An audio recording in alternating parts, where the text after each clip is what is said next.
ওরা বইরা ছিল গড়ে গর্ব আমার বাবা আমারও মায়েরও নামটি অজু বড় মা বাপের দুলালি আমি হয় গো মায়েরও পরাণী তিনি যন্ত্রণা দেখিলে আমার মা হারাইব পরাণী বুঝুর্গ বৈরাটি নগরে ঘর আমার বাবার নাম হলো বাদশাহ সেকেন্দর মা বাপের দুলালে আমি মায়েরও পরাণী কারণ আমি বিনে আমার মাকে মা বলে ডাকবে এমন কোনো বান্ধব আমার নাই আজকে যদি আমার মা আমাকে এক পলক না দেখে আমার মায় হয়তো কেন্দ্র একদিন হয়ে যেতে পারে আমার মায়ের প্রাণটাও হারাইতে পারে কথা শুনে জঙ্গরাজা মনে মনে চিন্তা করছে মাবুদ হ্যাঁ মানুষের পেশ আর কসুন্নতির পেশ বোঝার কারো শব্দ নয় কারণ যার বয়েতে আমি আলাদা পরি করছি পাত্তার লোক যারা বাদশাহ সেকেন্দর আমার খবরটা পায় না আর আমার কণ্ঠ নিতে পারে না আজকে আল্লাহর কুরজুদ্দিন বাদশাহ সেকেন্দরের বড় ছেলে হাসছে আজকে পাত্তার লোক চলে এসছে এই কথা বইলা জঙ্গরাজা দরদ করে সন্তানের মুখের মধ্যে ছিনিয়া বলতেছে বাবা জুলহাস আরে এসবে আমি রাজ্যিত বাবা হাইরে তোমাকে সপিব তোমাকে রাজ্য দিয়া আমি সে তীর্থে চলে যাব এক কন্যা বীরের সন্তান বাবা হাইরে নাইকায় আমার ঘরে ওরে 5 তোলাতে নামে কন্যা তারই করাবি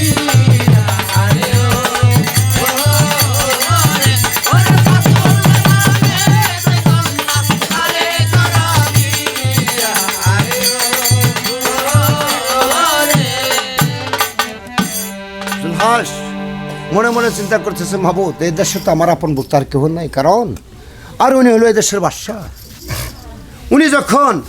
উনির একমাত্র কন্যা আমার কাছে বিয়ে দিতে চায় কারণ আমার কোনো আর আপত্তি নেই কারণ আমি তো আর রাজবনে আমি আমার বাপ্পা আম্বুদ দেখতে পারবো না উনি এই কথা বলে বাজান জঙ্গরাজার একমাত্র কন্যা 5 তোলা সুন্দরীকে বাজান বিবাহ বন্ধন করে উনি বাজান সে পাতালনগর রয়ে গেলেন এইখানকার কত সে করমার বাড়ি ওই যে বনের মধ্যে লোকজন ফেসে লোকজন কাজ করে ভাই বলে এই লোকজন কোন কাম করছে বাজান ওই জুলহাসকে যখন বনের মধ্যে খাইয়ে ফেলাইছে জুলহাস বনের মধ্যে থেকে একদম উদাও হয়ে গেছে লোক বাজান একদম পাগল হয়ে গেছে বাদশার একমাত্র নয়নমণি আমরা হরিণ শিকারে আসছি বনের মাঝে থেকে উদাও হয়ে গেছে আজকে যদি বলি বাদশার নন্দন সে বনে থেকে উদাও হয়ে গেছে আমরা বাদশার কাছে যে কি উত্তর দেব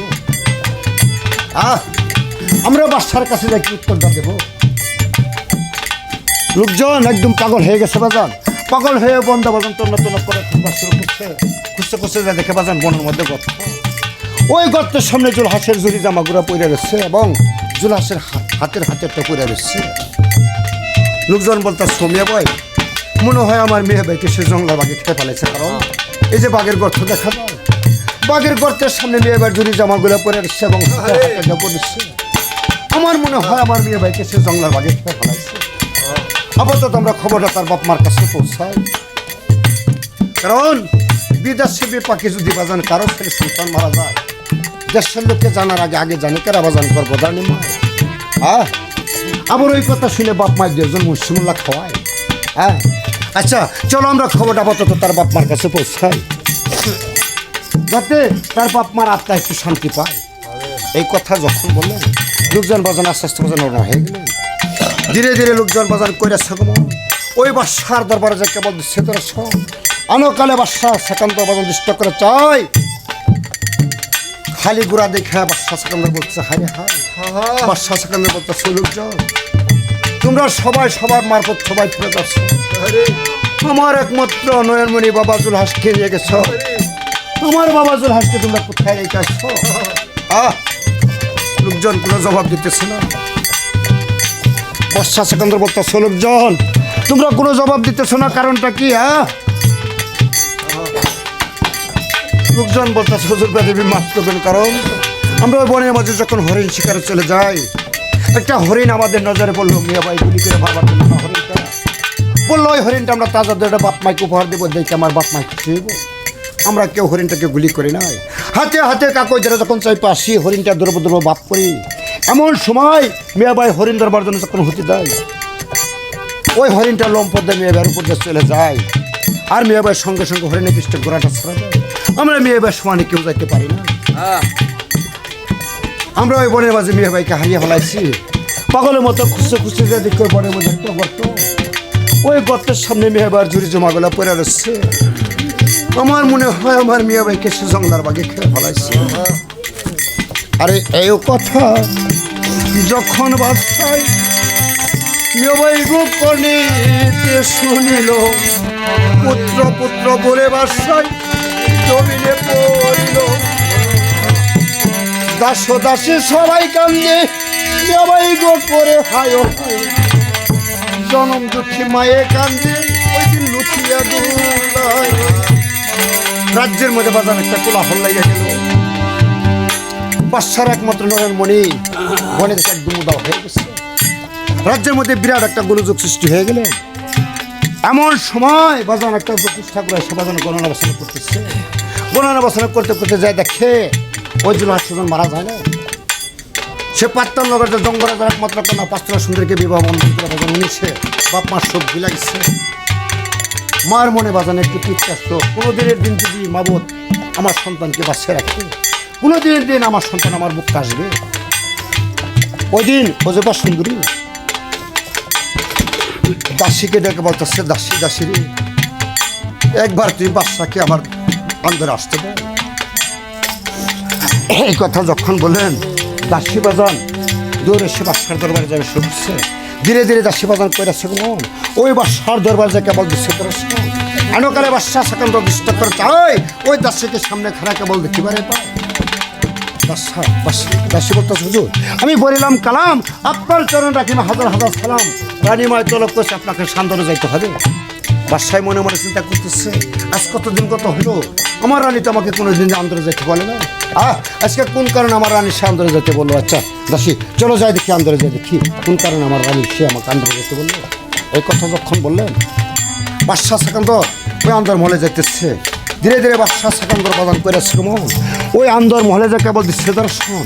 এনকালে ওই যে সুন্দর দৃষ্টি করে চাই বাদশা সেকান্দরকে সামনে খারাপ কেবল দেখিবারে পায়। বাদশা সেকান্দর বলতেছে, রানী কেন তুমি ওর সময় আমাকে স্মরণ করেছ? রানী বলতেছে, হুজুর গো, আমি ছিলাম হিন্দুর কন্যা, নবীর দানিত্ব বানিয়েছে, একটা কালমা পরে মুসলমান হয়ে আপনার কাছে আমার সাজি হয়েছিল। আল্লাহ তাআলা একটা ছেলে সন্তান দান করেছে। সন্তানটা আমি চিরতরে হারিয়ে ফেলাইছি। ওর স্বামী বাড়ির পানিতে আমার গোসল করে শরীরটা বিশেষ ভালো লাগছে। ওর স্বামী এই যে আমার সঙ্গে পঞ্চদাসী আছে, যদি আপনি দাসীদের একটু সারাই করে দিতেন, আমি একটু সাগর গেলে যা সলসলা পানিতে গোসল করে দেখতাম আমার শরীরটা একটু চাঙ্গা হয় কিনা। এই কথা যখন বললেন বাদশা সেকান্দর মনে মনে চিন্তা করতেছে, আমার রানী তো পর্যন্ত আমার কাছে কোনো আবদার পাল নেই। আজকে যখন জীবনের প্রথমে একটা আবদার করেছে, এই আবদার আমি চাইতে পারবো না। যাও রানী, এই মুহূর্তে তুমি পঞ্চদাসী সাগর গেলে চলে যাও। সলসলা পানিতে তুমি গোসল করা তোমার শরীরের তৃপ্তিটা তুমি মিষ্টি আসো। এই কথা যখন বললেন ওজপা সুন্দরী কোন কাম করছে বাজান, ওই পঞ্চদাসী বাজান নদীর ঘাটে যাবার শুরু করছে। ধীরে ধীরে ওজপা সুন্দরী বাগান করেছে কেমন ওই নদীর ঘাটে যে কেবল দিচ্ছে দর্শন। এনকালে ওজপা সুন্দরী দৃষ্টি করে চাই ওই জলের মধ্যে অসম্পিত একটা সিন্ধুক বাঁচতেছে কেবল দেখিবারে পায়। ওজপা সুন্দরী বলতেছে, দাসী দাসী রে, আমি কবো কারো ঠাই এরকম আশ্চর্য কারবার আমি ও দাসী দেখ, ওই যে নদীর জলগুলো সে বাড়ির দিকে যাইতেছে। 10 নম্বর একটা সুই করলে সুইটা 2টা খণ্ড হয়ে যাবে। নদীর জলগুলো সে বাড়ির দিকে যাইতেছে। আর ওই যে মায়ের একটা সিন্ধুক দেখা যায়, সিন্ধুকটা বাঁচতে বাঁচতে সুজান দিকে যাইতেছে। ও দাসী আমার মনে হয় কার বাড়িটা যেন হয়তো নদীর পাড়ে ছিল, হয়তো নদী বাড়িটা ভেঙে গেছে, সিন্ধুকটা তোলাইতে পারে নাই, তাই বাতাসে বাঁচতে বাঁচতে বাদাম ধরে সুজান দিকে যাইতেছে।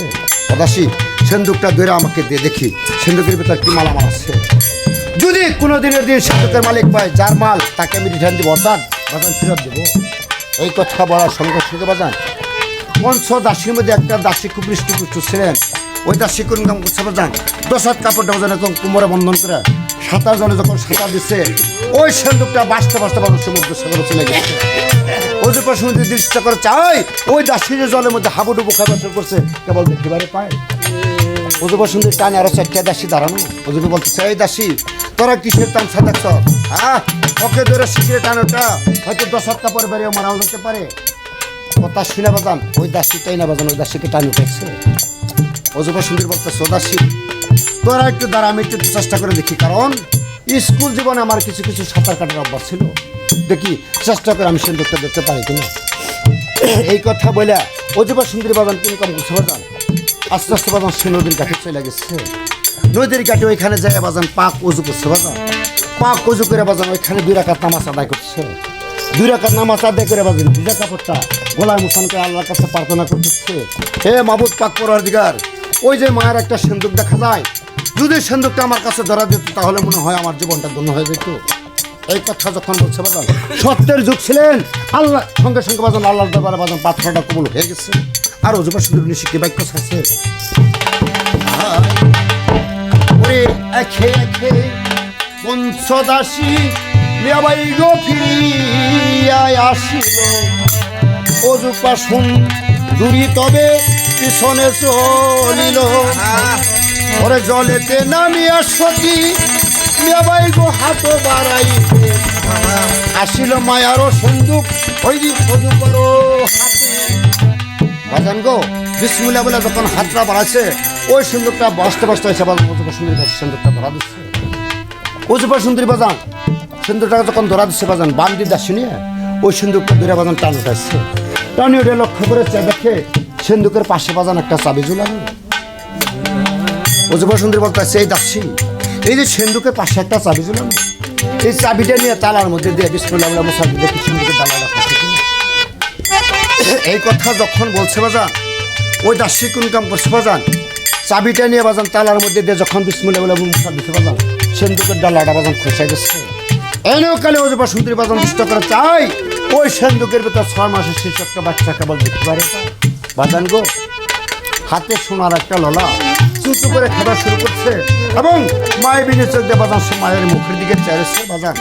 একতে পুত্র হারানোর ব্যথা, তাতে 6 মাসের শিশু একটা বাচ্চা হাতে সোনার একটা ললা চুচু করে খাবার শুরু করছে এবং মায়ের বিনে চোখ দিয়ে বাজান মায়ের মুখের দিকে চেয়েছে বাজান গো। মায়ের মনে আর পর্বত মানে না, মায়ের দরদ করে সন্তানটা এরকম পক্ষের মধ্যে নিচ্ছে নিয়ে এক করতেছে। বাবারে একটা মায় বুঝতে পারে বাজান একটা সন্তানের কেমন জ্বালা, কারণ 10 মাসের কালে যদি আমার মায় আমার বাবার কাছে কোনো অন্যায় করে, আমার বাবায় যা পায় সে মাকে আঘাত করে, আমার মায় কিন্তু কারো কাছে বলতে পারে না। এবং ওই 10 মাসের কালে যদি আমি আমার দরদের গর্ভে থেকে আমি দরদকে আঘাত করি, আমার মনে হয় আমার দরদের প্রাণ পাখিটা একদম বাহির হয়ে যায়। আমার দরদ সেটা বুক বুঝে সহ্য করে বাজান কারো কাছে বলতে পারে না। বাবারে একটা মায় বুঝতে পারে সন্তানের কেমন জ্বালা। বাবারে আমার মনে হয় কি জানি কোন জন্মের অপরাধ করছে। হ্যাঁ তা না হইলে আজকে এই অল্প বয়সে কেন তোর মায় তাকে সিন্দুকের ভেতরে করে একটা সাগর জলে বাঁচিয়ে মায় বাজান দরদ করে সন্তানটা পক্ষের মধ্যে নিয়ে মায় বাজান এক খেয়ে করতেছে। আর মায় সে কি বাক্য ছাড়ছে, কেমন মায়ের কেমন ছেলে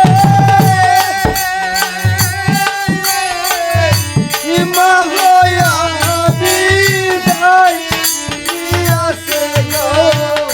আরে কেমন মায়ের কেমন ছেলে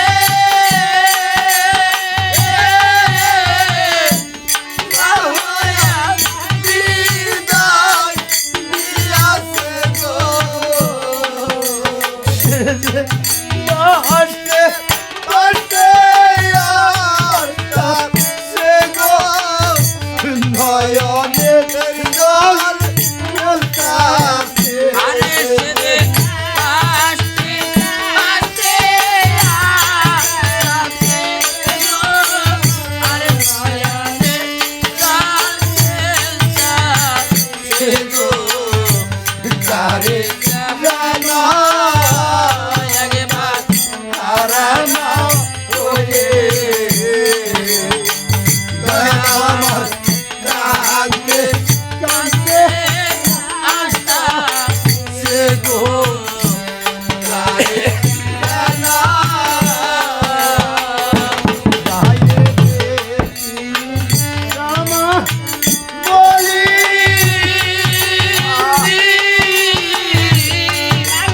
দেখি কার গো দুলি গায়ে দেখি রামা তোরি জানবে দেখি বিচার গো।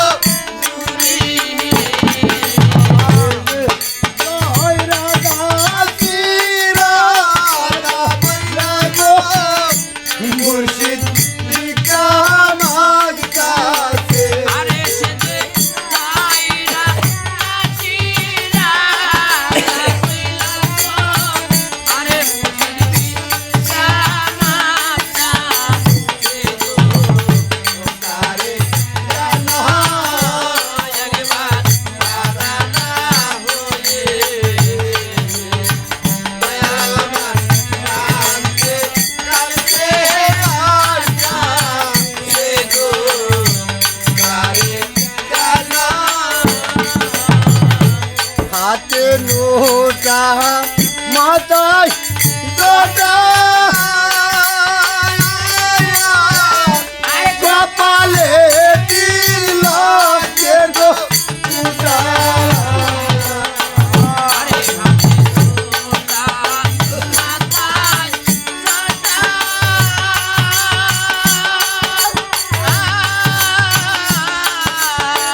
আরে কপালে ছিল জোটা আসে যে দুঃখের বাড়ি মাথায় লইয়া গো সাগর জলে ভাসতাছে আরে সেদে দুঃখের ডালি মাথায় লইয়া গো আরে সাগর জলে ভাসাছে গো তারে হারানো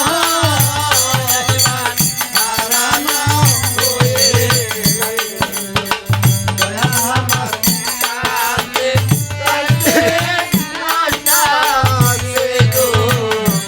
তারে জানো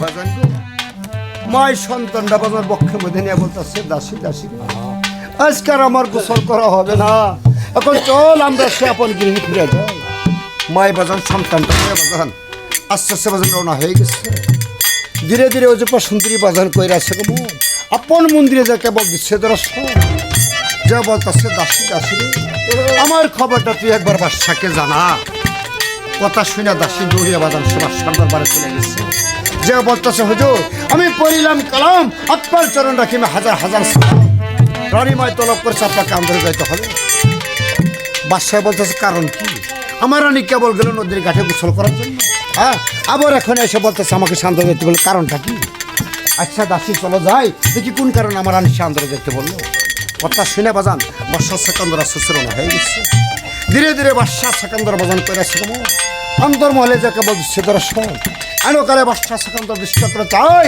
ওই যে সুন্দরী বলে চূড়ান্ত গোলাপের মতো একটা বাচ্চা কেবল দেখতে পারে পায় দেখে বাজান পায়ে থেকে রক্তটা বাজান সিরিকটা মস্ত করতেছে ব্যাপার কি আমার রানী কেবল গেল নদীর ঘাটে গোসল করার জন্য যে কাপড়ে চলে গেছে সেই কাপড়ে চলে আসছে আবার রানীর কোলে দেখি 6 মাসের শিশু বাচ্চা আমার মনে হয় আমার রানী সে পুত্র হারানোর কথা শুনতে পারে নাই তাই বন্দা কোন পাগল নিয়ে যাইতেছে ওই পাগলকে মাইরা আবার রানী সে পুত্র আনছে ও রানী পুত্র তুমি কোথায় পাইছ রানী বলতেছে হুজুর এই পুত্রটা আমি সাগর বেলা একটা সন্দুকের ভিতর পাইছি বাদশাহ সেকান্দর বলতেছে রানী আমি তোমার কথা বিশ্বাস করি না রানী বলতেছে হুজুর আপনি যদি আমার কথা বিশ্বাস না করেন আমার সঙ্গে পঞ্চদাসী আছে তাদের কাছে আপনি জিজ্ঞেস দেখতে পারেন কথাটা সত্য না আমি কোথায় এই কথা যখন বললো বাদশাহ সেকান্দর বলতে আচ্ছা আচ্ছা দাসী আমার রানী যে কথাটা বললো কথাটা সত্য না মিথ্যা দাসী বলতে হুজুর বেদবি মাফ করবেন রানী মাই যে কথাটা বলছে কথাটা একদম সত্য শুইনা বাজান বাদশার মনে কৃতিত্ব আসলে ওই দিনকে বাদশায়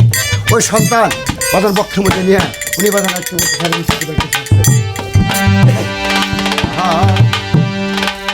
আমি জাতগুলো মান সব হারাইলাম রে বাজান তোর বাপে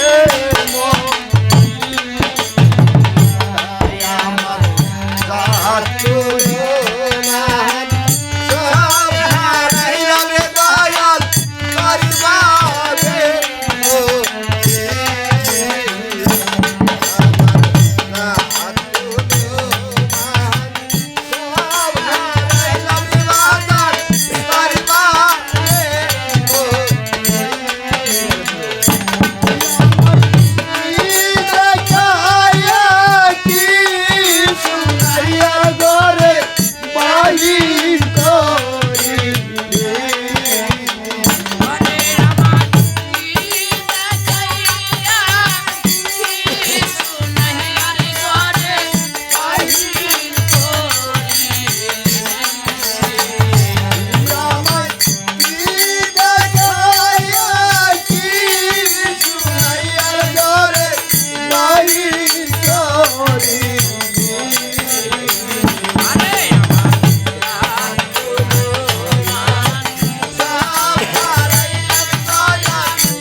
বকে হৃদয় কইরা চুরি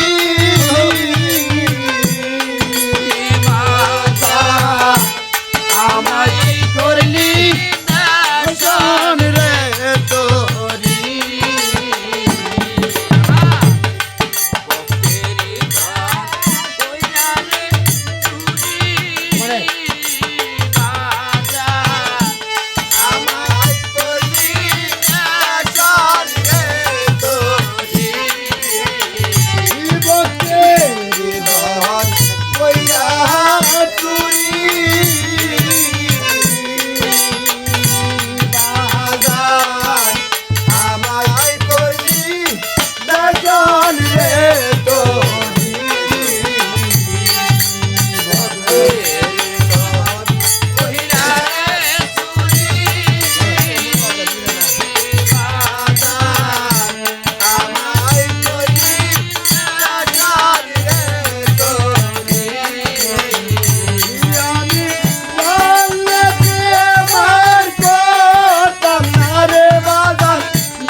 Gracias.